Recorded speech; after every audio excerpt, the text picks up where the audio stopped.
Let's begin with the foundations. Welcome to another lecture. Today we consider Jude Victor William Bellingham, an English midfielder of uncommon range who plays for Real Madrid and the England national team. Our aim is simple: define the player, clarify the context, ask useful questions, and avoid the temptation to speak faster than the evidence moves. Hi, I'm Priyanka. Thank you for listening today. I'm excited to learn how his path fits into the broader map of modern football development. To frame our discussion, Jude Bellingham is widely regarded as one of the best players in the world.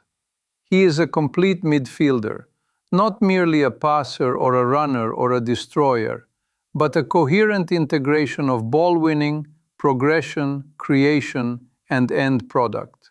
At Real Madrid under Carlo Ancelotti, he has increasingly operated high between the lines as a number 10 or as a false 9, arriving late into the box, linking play, and deciding matches in the final act, rather than only in the build-up.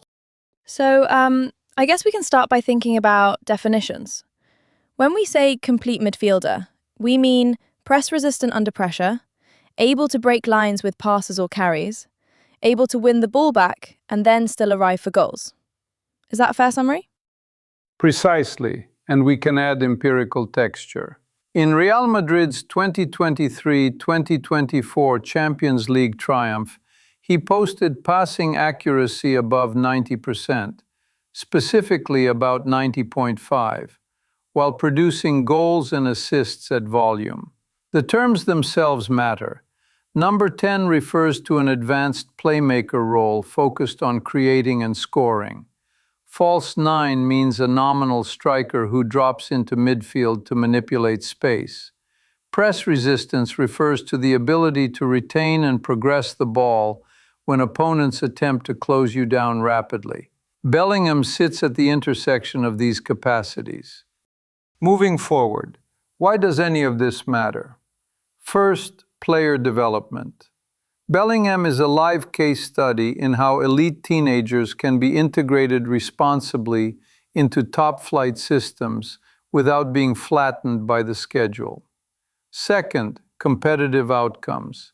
His goals altered title races in Spain and outcomes in Europe.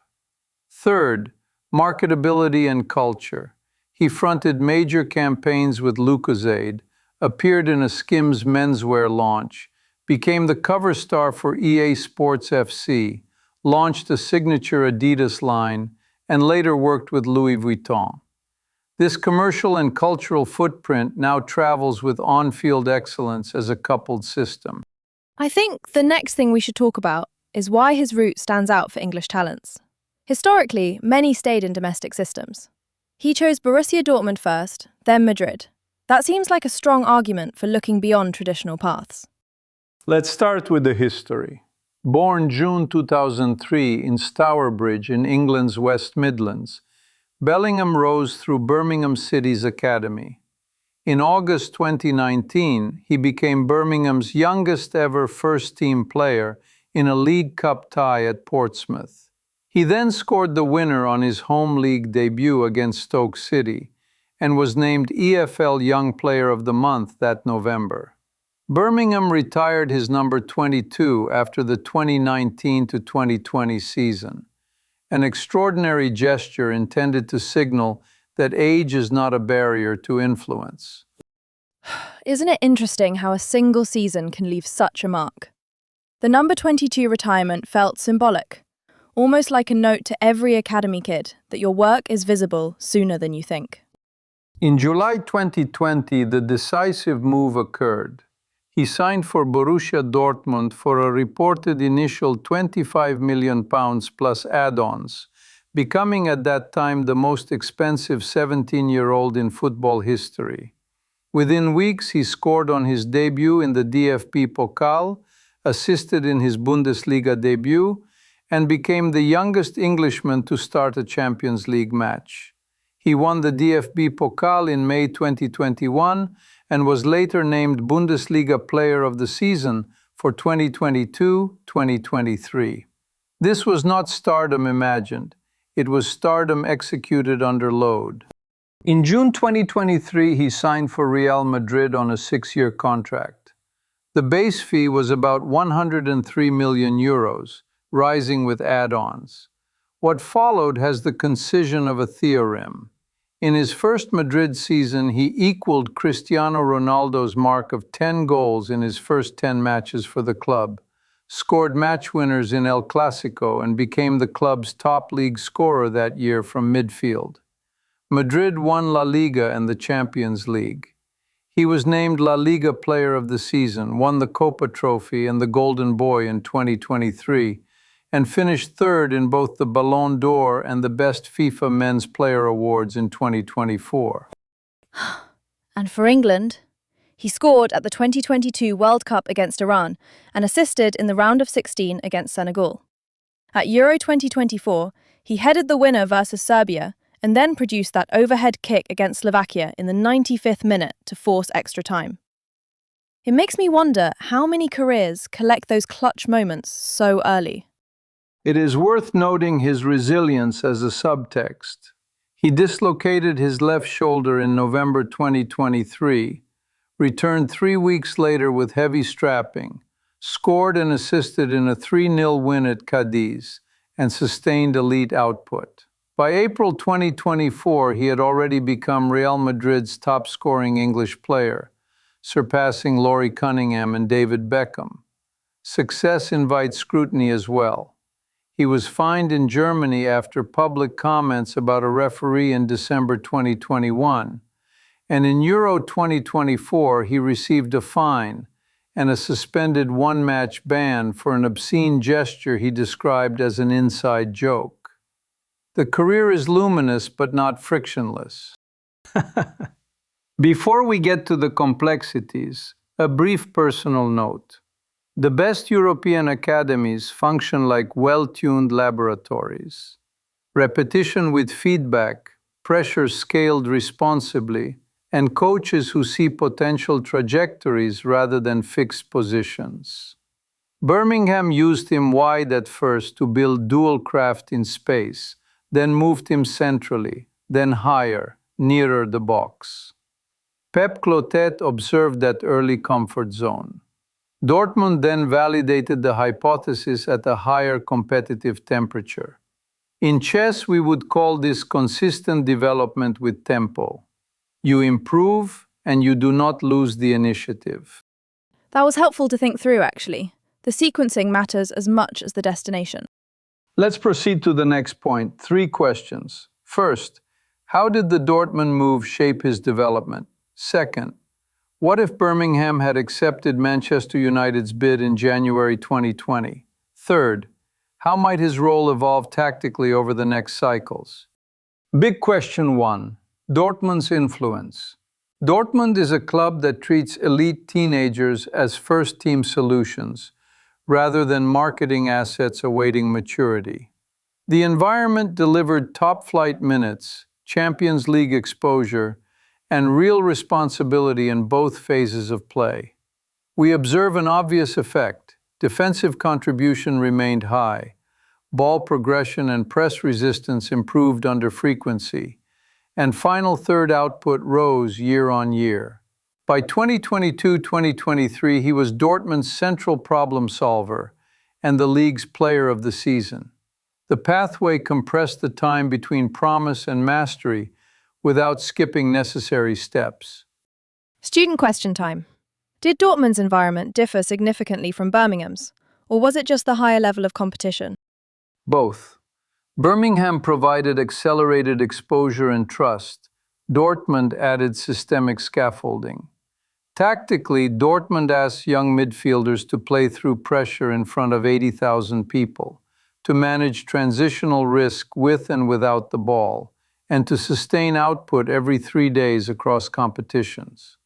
Language, culture, and expectation changes forced adaptability. These conditions cultivate what analysts have called a do-it-all profile. When Real Madrid later lifted him into a more advanced role, the underlying robustness was already there. In simpler terms, Birmingham started the fire. Dortmund added oxygen. Big question 2, the counterfactual. What if Birmingham had accepted Manchester United's reported bid in January 2020? Hypotheses are not verdicts, but we can infer from institutional patterns.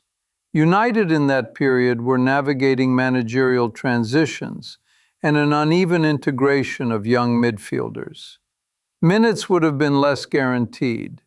He might have entered a cycle of cup starts, rotational league appearances, or perhaps a loan. The scale of scrutiny at Old Trafford is intense, even by English standards. Development under that spotlight can be productive for some profiles and distorting for others. Would his style have evolved differently at Manchester United? Like, would we see less of the shadow striker version and more of a deeper eight? Likely yes. At United in that window, he may have been tasked primarily as a box-to-box eight, with heavier defensive anchors and less license to arrive as a second striker.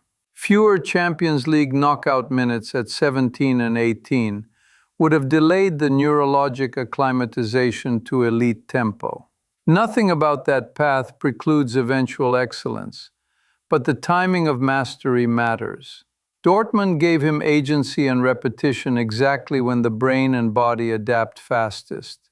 In football, as in mathematics, convergence speed changes everything. Big question 3. Future role evolution. Looking ahead at Madrid, he has thrived high between the lines, sometimes as a false nine alongside or just behind pace-heavy wide forwards. With Vinicius Jr. running the left half space and with Kylian Mbappe now in the mix, an advanced Bellingham can operate as a timing specialist who connects and finishes.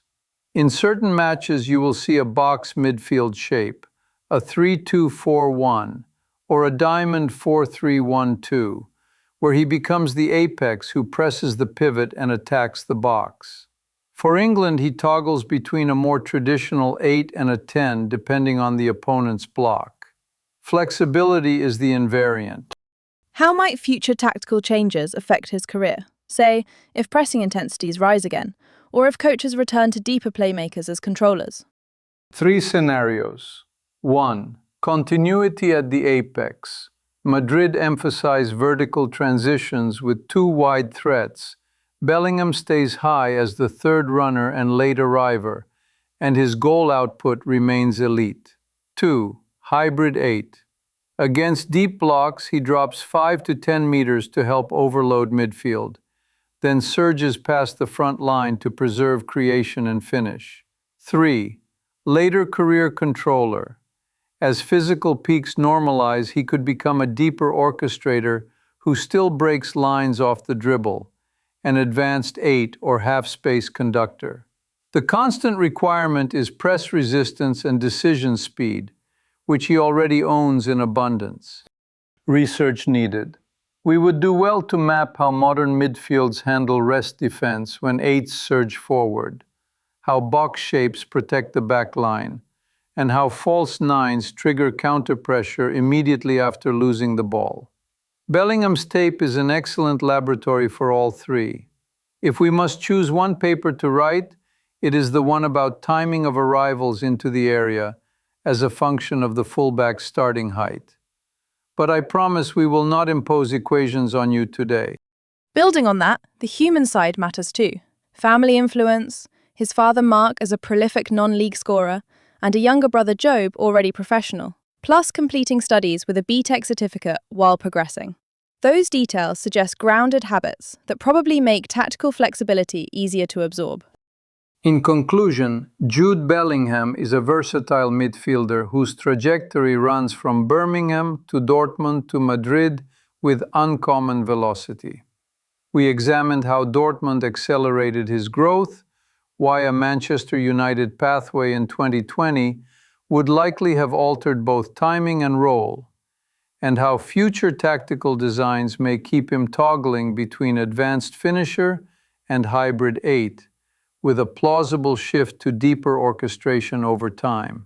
For further study, consider the institutional design of youth academies and how they balance risk, minutes, and mastery. Thank you for lending us your attention today. Thank you, Professor, and thanks to everyone listening. So, I guess that kind of sums it up. See you next time.